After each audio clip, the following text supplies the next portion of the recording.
अब उस सीन याद पड़ता जब हम बैग उठा के घर से चलनी और मेहरारू हमरा को वो दूर तक देखलस झरोखा में जहां तक हम दिखाई देनी कि घरवा से चलनी घूरी घूरी देखलू जब अइनी दुआरवा लोरवा भरी लिहलू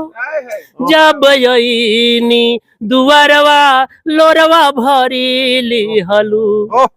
कितना जुग बीतल देखला सुरतिया फोटो देखी के सुतत बानी कितना विरह के गौर गीत मर्द के विरह वेदना बहुत कम लोग लिखले बा। औरत के विरह वेदना सब कोई लिखले। मर्द के विरह वेदना बहुत कम लोग लिखले बा, बहुत कम लोग गइले बा। हमने के बारे में केहू ने के सोचत जो तो हम एगो विरह वेदना लिखनी जब कमाए नहीं दिल्ली आ जौन हमार पीड़ा भइल। देखिए हम वर्षा प्रेमी जैसन बानी, उ जौन चीज देखेलन तो उन्हें चीज लिखेलन। ई ना कि हम 7 आसमान तोड़ के लिए जरा साला जो कैसे मेरे 7 आसमान तोड़े, जौन चीज असंभव बा ना कर सकते, जौन चीज बीतल वो लिखाइल। मरद के विरह, हाँ मरद के विरह कि हम दिल्ली में आके ये गोरिया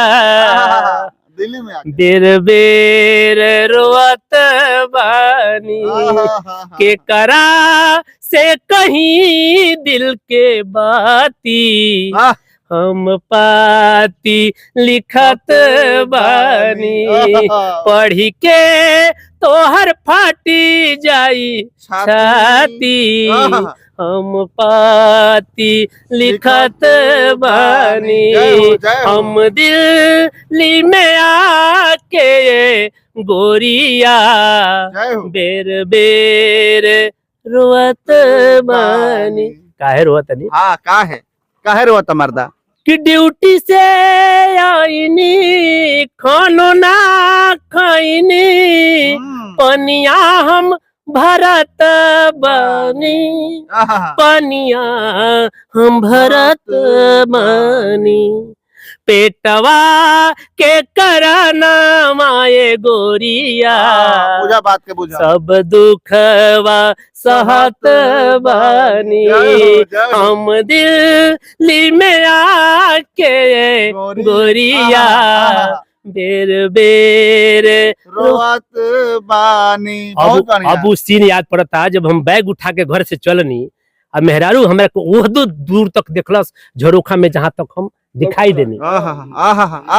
कि घरवा से चलनी घूरी घूरी देखलू जब अइनी दुआरवा लोरवा भरी लिहलू जब अइनी दुआरवा लोरवा भरी लिहलू कितना जुग बीतल देखला सुरतिया फोटो देखी के सुतत बानी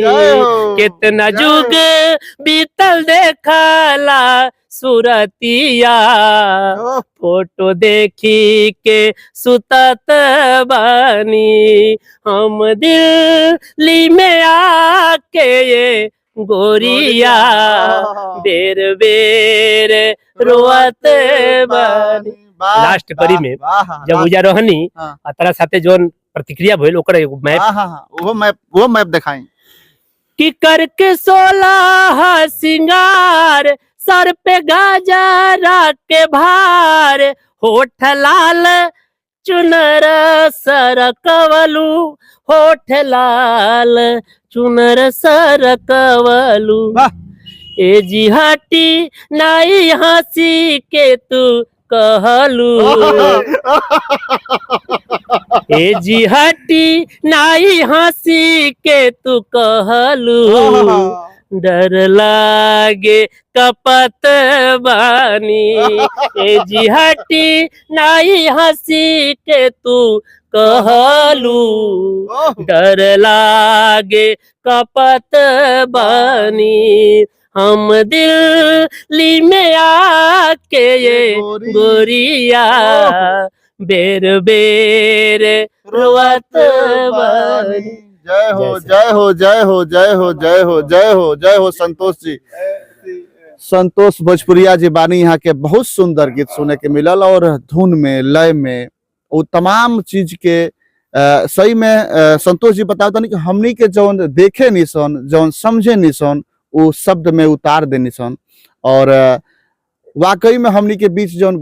गुजरल होला चाहे वो बहुत पहले होके या वर्तमान में केहू के साथ गुजरत होके वो तमाम व्यवस्था के वो तमाम बात के वो तमाम एहसास के जौन हमनी के सिर्फ एहसास कर सकतन सन वो चीज के गीतकार संगीतकार कवि मनोज संतोष भोजपुरिया जैसन लोग वो एहसास के शब्द में उतारेला और जब गीत गावेला तो लागेला कि भाई पूजा तो हमरे साथे बीतल बा। जी जी जी कवि के मतलब यह है, कवि के मतलब यह है कि कवि कविता लिखल खेल ना हो, कविता लिखल एहसास के लिखे खेल ना हो।